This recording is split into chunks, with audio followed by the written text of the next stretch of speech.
फक्त मराठी यूट्यूब चॅनलला सबस्क्राईब करा आणि आमचे लेटेस्ट व्हिडिओज पाहण्यासाठी बेल आयकॉनवर क्लिक करा. लेटेस्ट अपडेट्ससाठी आमचा इंस्टाग्राम, ट्विटर आणि फेसबुक हँडल्सना फॉलो करा.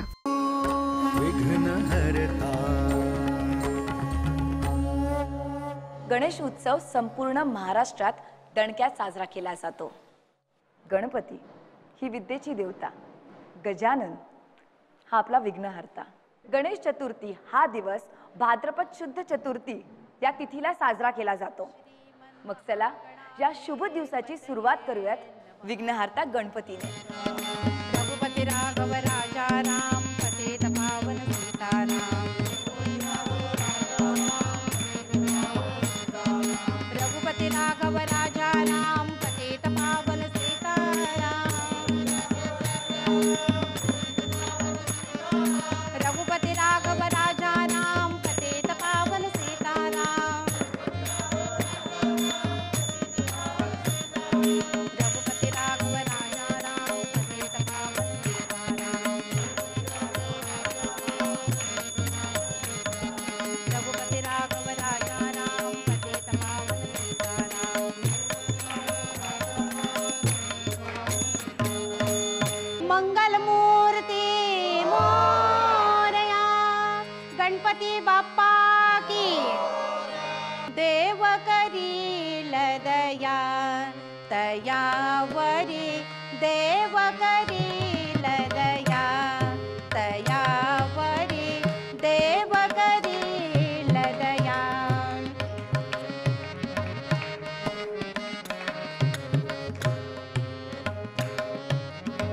स्वपर म्हणून मती न धरी चराचरी, स्वपर म्हणून मती न धरी चराचरी. निर्मल भाव जया तयावरी, निर्मल भाव जया तयावरी देव करील दया, तयावरी देव करील, देव करील, देव करील दया. पंढरीनाथ भगवान की, राजाधिराज रामचंद्र भगवान की जय. जय रघुवीर समर्थ मंगलमूर्ती मोरया. आनंद तनय नावाचे कवी आणि त्यांचं पद निरूपणासाठी घेतलंय. देव करील दया, तयावरी देव करील दया. परमेश्वर दया करतील, पण कोणावर करतील? तयावर. तया म्हणजे नेमकं बाई कोणावर हो? तर तया हा शब्द संतांचा अतिशय लाडका आहे. तया हा शब्द संतांचा कसा लाडका आहे? आकल्प आयुष्य व्हावे तया कुळा, माझिया सकळा हरीचिया दासा. तया सर्वात्मका ईश्वरा, स्वकर्म कुसुमाची वीरा. पूजा केली होय अपारा, तोषा लागी. जो मज होय अनन्य शरण, तयाचे चुकवी मी जन्म मरण. नामा म्हणे तया असावे कल्याण, ज्या मुखी निधान पांडुरंग. तया हा शब्द संतांचा लाडका आहे. आनंद तनय कवी देखील ह्या आपल्या अभंगामध्ये असं सांगतायत की देव करील दया, पण कोणावर? तयावर. बाई तयावर म्हणजे नेमकं कोणावर हो? तर दया ह्याचा उलट शब्द करा. द या द. सातत्याने भगवंतांची याद म्हणजे आठवण ठेवतो, त्याच्यावर भगवंत विशेष दया करतात. विशेष या शब्दाखाली अंडरलाईन. तशी सर्वसामान्य दया प्रत्येकावर झालेली आहे. तुमच्यावर झाली आहे, माझ्यावर झाली आहे. कुठली? डोळ्यांनी बघतो ध्वनी परिसतो, कानी पदी चालतो. जिव्हेने रस चाखतो मधुरही, वाचे आम्ही बोलतो. हातांनी बहुसाल काम करतो, विश्रांती ही घ्यावया. घेतो झोप सुखे फिरून उठतो, ही ईश्वराची दया. ही सर्वसामान्य दया प्रत्येकावर झालेली आहे. त्याच्यासाठी आम्हाला काही मोर्चे काढावे लागले नाहीत, लाठीमार करावा लागला नाहीत, उपोषण करावी लागली नाहीत भगवंतांजवळ जाऊन. ही सर्वसामान्य दया प्रत्येकावर भगवंतांनी केलेली आहे. पण विशेष दया जी संतांना अभिप्रेत होती आणि जी आम्हाला देखील अभिप्रेत आहे ती विशेष दया भगवंत कोणाकोणावर करतात याच्यामध्ये काही दाखले दिलेले आहेत. स्वपर म्हणून मती न धरी चराचरी निर्मल भाव जया तयावरी देव करील दया. स्व आणि पर ज्यांचं संपलं म्हणजे ज्यांचा अपपर भाव संपला आणि शुद्ध झाला त्यांच्यावर भगवंत दया करतात. अपपर भाव म्हणजे काय की हे तुझं आणि हे माझं, द्वैत आणि अद्वैत यांनी आपलं जीवन भरलेलं आहे की हे माझं आणि हे तुझं, माझं ते माझं आणि तुझं ते देखील.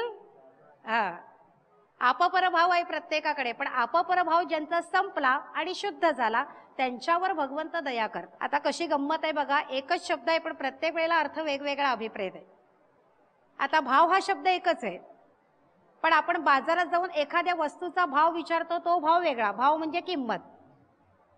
आपण एखाद्याला म्हणतो काय मोठा भाव खातोयस माहितीये, तो भाव वेगळा. आणि एकाला विचारलं बटाटे कुठल्या भावाने आणले, त्यांनी उत्तर दिलं धाकट्या भावाने आणले. आता हा भाव परत वेगळा. आता मला सांगा की इथे कुठला भाव अभिप्रेत होता? बटाटे कुठल्या भावाने आणले याचा अर्थ किंमत. 15 रुपये, 20 रुपये, 25 रुपये, 30 रुपये किलो यांनी उत्तर दिलं धाकट्या भावाने आणले. हा भाव परत वेगळा. पण इथे कुठला भाव संतांना अभिप्रेत आहे की भगवंतांविषयीची आत्यंतिक तळमळ ज्याच्या मनामध्ये निर्माण झालेली आहे, भगवंतांच्या गुणानुवादाची ओढ ज्याच्या मनामध्ये निर्माण झालेली आहे आणि भाव शुद्ध झालेला आहे त्याच्यावर भगवंत विशेष दया करतात. जी दया संतांवर भगवंतांनी केली. स्वपर म्हणून मती न धरी चराचरी निर्मल भाव जया तयावरी देव करील दया. कारण परमेश्वर हा भावाचा भुकेला आहे. भगवंत बाकी आपल्याकडे काही मागत नाही. मला सांगा की आपण जे काही भगवंतांना देतो तो आपण येताना बरोबर काही आणलंय का हो? जन्माला येताना आपण बरोबर काही आणलं नाही, जाताना बरोबर काही घेऊन जाणार नाही आहोत. परंतु एकच फक्त जाताना आपल्याला आपल्या बरोबर नेता येईल ते म्हणजे कर्मानुगोगच्छति जीव एकहा. जे काही चांगलं किंवा वाईट कर्म केलेलं असेल तेवढंच फक्त आपल्या बरोबर येणार, बाकी आपल्या बरोबर काही येणार नाही. त्यामुळे परमेश्वराला बाकी आपल्याकडनं दुसरं काही नकोय. तर काय हवंय? आत्यंतिक भाव आणि भक्ती त्याच्याविषयीची एवढंच फक्त भगवंतांना अभिप्रेत आहे. कारण भावेन देवम कलया नरेंद्रम धनेन कांता कपटेन शत्रुः सत्येन मित्रम कृपयाश्च पुत्रम ज्ञानेन मोक्षम वशमाप्नु यंते. परमेश्वर हा भावाचा भुकेला आहे. ज्याप्रमाणे राजा कलेचा भुकेला असतो, पूर्वीच्या काळी राजाश्रय प्राप्त होण्यासाठी काही कला अवगत असावी लागायची. मग ती कला कुठलीही असून दे, वादन कला असून दे, कीर्तन कला असून दे, नर्तन कला असून दे, चित्रकला असून दे, शिल्पकला असून दे, कुठलीही कला असली तरी राजाश्रय प्राप्त होण्यासाठी काही कला अवगत असावी लागायची, तरच राजाश्रय मिळायचं. त्याच्यावर एक दृष्टांत आपल्याला कालिदास, महाकवी कालिदास, शीघ्र कवी कालिदास आपण नाव ऐकलेलं आहे. आणि ज्या वेळेला राजाच्या दरबारामध्ये नोकरीसाठी गेले, पण राजाने प्रथम त्यांची परीक्षा घेतली की तुम्ही कवी आहात, शीघ्र कवी आहात, मान्य आहे, पण तरी देखील परीक्षा घेतली. आणि राजाने सांगितलं की मी तुम्हाला एक ओळ सांगतो, त्याच्या अगोदरच्या 3 ओळी तुम्ही इथल्या इथे तयार करून दाखवायच्या. घरी जातो, आठवतो, लिहितो, आणून देतो असं नाही. शीघ्र कवी आहात ना, इथल्या इथे कविता तयार करून दाखवायची. ठीक आहे म्हणे. राजाने शेवटची ओळ सांगितली, ठाठम ठठम ठम ठठठम ठठम ठहा. त्याच्या अगोदरच्या 3 ओळी तयार करून दाखवायच्या. कालिदासांनी लगेच पहिल्या 3 ओळी तिथल्या तिथे तयार करून दाखवल्या. रामाभिषेके जलमानयन्त्यः हस्ताच्युतो हेमघटो युवत्यः सोपान मार्गेण करोति वद्यं ठाठम ठठम ठम ठठठम ठठम ठः. पंढरीनाथ भगवान की. शेवटची ओळ सांगितलेली, त्याच्या अगोदरच्या 3 ओळी तयार करून दाखवल्या. शीघ्र कवी महाकवी कालिदास. रामाभिषेकी जलमानयन्त्यः हस्ताच्युतो हेमघटो युवत्यः. याचा अर्थ असा का रामाच्या राज्याभिषेकासाठी जात असणारी एक सुंदर युवती, तिने काय केलंय? हेम म्हणजे सोनं, सोन्याचा घडा पाण्याने भरलेला कमरेवर घेतलाय आणि ते पाणी घेऊन ती रामाच्या राज्याभिषेकासाठी जातीये. पण कशी जातीये? जिन्याच्या मार्गाने जाते, म्हणजे सोपान मार्गेनं, म्हणजे एक एक पायरी वर चढून जातीये. अर्धा अधिक जिनावरती चढल्यानंतर अचानक तिच्या कमरेवरचा तो घडा कमरेवरून निसटला आणि त्या पायरीच्या मार्गाने खाली यायला लागला, घरंगळत खाली यायला लागला. आणि त्याचा आवाज कसा आला? ठाठम ठठम ठम ठठठम ठठम ठहा. मला सांगा की आता कालिदासांसारख्या माणसाला देखील जिथे परीक्षा द्यावी लागली तिथे तुमच्या आमच्या सारख्यांचं काय हो?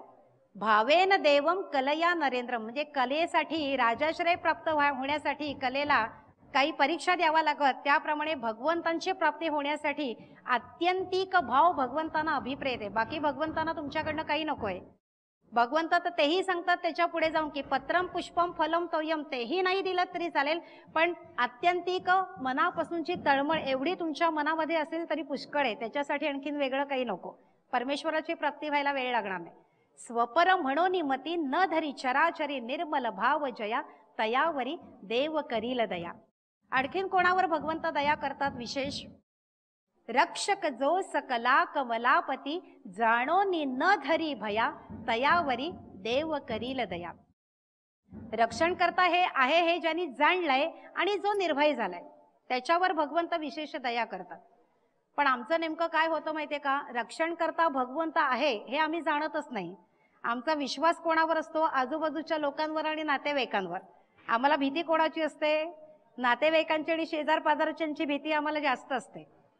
आता छान कीर्तन चालू आहे, कीर्तनाला जाऊन बसावं, मनामध्ये विचार आला, पण परत दुसरा विचार मनात काय आला? शेजारची लोक काय म्हणतील? शेजारची लोक काय म्हणतील की आतापर्यंत कधी कीर्तनाला गेले नाही पण आता कीर्तनाला जात आहेत. आम्हाला शेजारच्यांची भीती, पण शेजारच्यांची भीती बाळगू नका. भगवंत रक्षण करता आहे हे ज्यांनी जाणलं आणि जो निर्भय झाला त्याच्यावर भगवंत विशेष दया करतात. अगदी मोठ्यात मोठं उदाहरण घ्यायचं झालं तर भागवतातलं भक्त प्रल्हादाचं उदाहरण आपल्याला घेता येईल की सातत्याने भगवंतांची भक्ती करायचा, पण त्याचेच वडील हिरण्यकश्यपू, त्यांना मात्र आवडायचं नाही. आपला मुलगा भगवंतांचं नाम घेतो आणि ते नेहमी सांगायचं की बाळा, अरे या भरल्या घरामध्ये देवाचं नाव घेऊ नकोस रे, तुला काही कमी आहे का? कमी असेल तर सांग, मी तुला देतो, पण त्या देवाचं नाव घेऊ नको. बाबा आता ह्याच्या पुढे घेणार नाही, उद्यापासून घेणार नाही, पण आज घेणार. दुसऱ्या दिवशी परत तेच नारायण नारायण. अरे काल तू मला कबूल केलंस, उद्यापासून देवाचं नाव घेणार नाही, आज घेतोच आहेस. बाबा चुकलं, पण आता उद्यापासून नक्की घेणार नाही. पुन्हा तिसऱ्या दिवशी तेच. आणि हिरण्यकश्यपू विचारतोय भक्त प्रल्हादाला की अरे तू, मी सांगतोय तुला की देवाचं नाव या घरामध्ये घ्यायचं नाही आणि तरी देखील तू ते नाव घेतोयस, हे कसं काय? बाबा मी कुठे नाव घेतोय? म्हणजे अरे घेतोयस तर खरं नारायण नारायण. बाबा खरं सांगू का? अहो मी देवाचं नाव घेतच नाहीये, माझ्या वाणीतून नकळत ते येत आहे. कसं? माझी मज झाली अनावर वाचा, माझी मज झाली, माझी मज झाली, माझी मज झाली अनावर वाचा.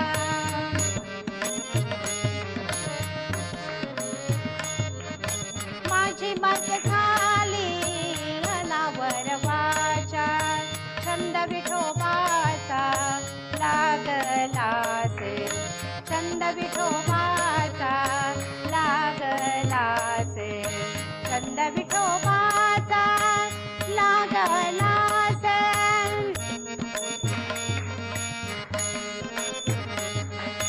माझी मज झाली, माझी मज झाली, माझी मज झाली अनावर वाचा.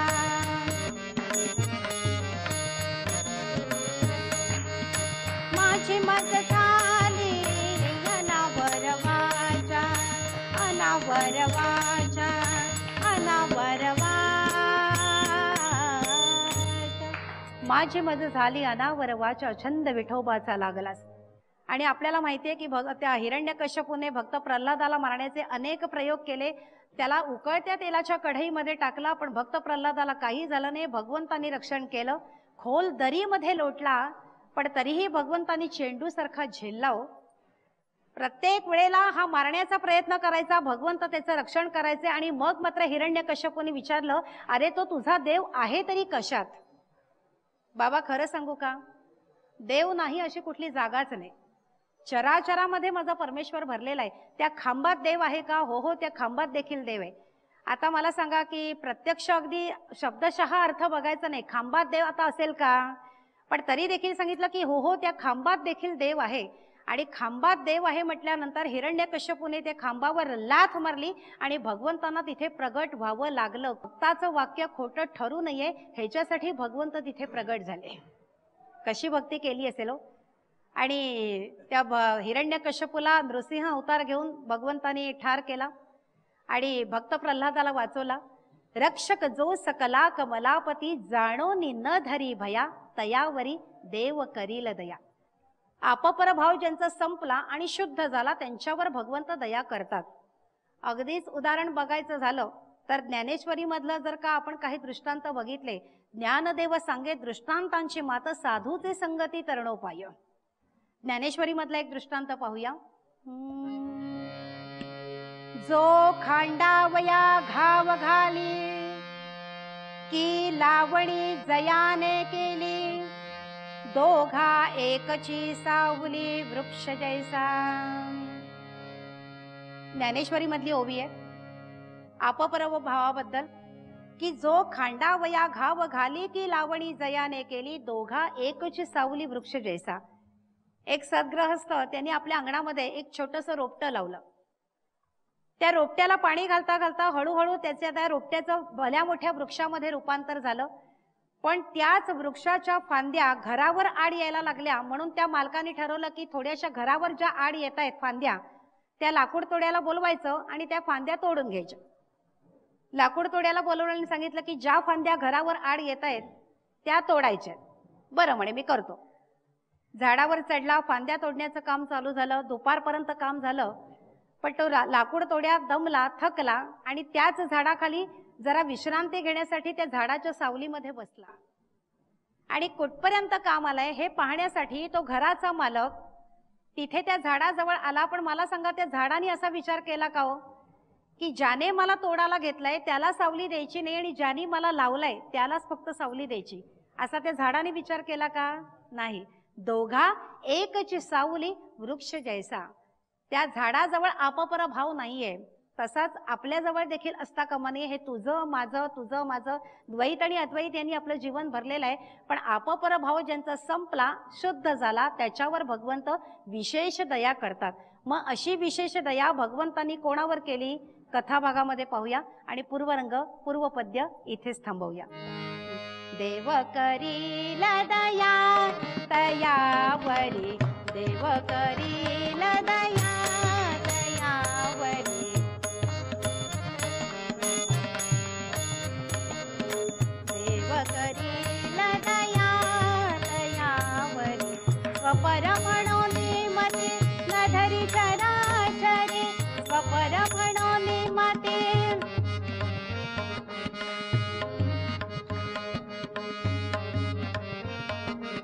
स्वपर म्हणोनी मते न धरी चराचरे, निर्मल भाव जया तयावरी, निर्मल भाव जया तयावरी. देव करील दया तयावरी, देव करील दया तयावरी, देव करील दया. कीर्तनाच्या प्रथेप्रमाणे